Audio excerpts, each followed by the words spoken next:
Bekas Perdana Menteri Tun Dr. Mahathir Mohamad menolak tuduhan yang mengaitkan dirinya sebagai penyebab perpecahan dalam kalangan orang Melayu. Menurut Tun Mahathir, langkah beliau meninggalkan UMNO dan menubuhkan Parti Pribumi Bersatu Malaysia sebenarnya bertujuan untuk memastikan orang Melayu kekal bersatu di bawah satu wadah politik. Namun begitu, beliau mengakui bahawa sebahagian besar ahli UMNO memilih untuk terus setia bersama parti tersebut.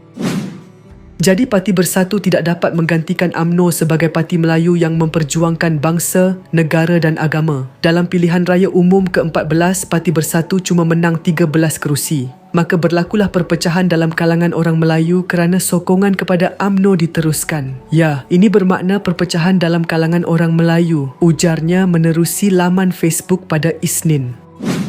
Beliau turut menyatakan bahawa masih ramai yang kekal dalam UMNO tanpa mengambil kira perubahan arah perjuangan parti itu daripada berteraskan kebangsaan kepada lebih cenderung kepada kepentingan kekayaan. Selain itu, katanya terdapat juga individu yang keluar daripada UMNO tetapi tidak menyertai bersatu.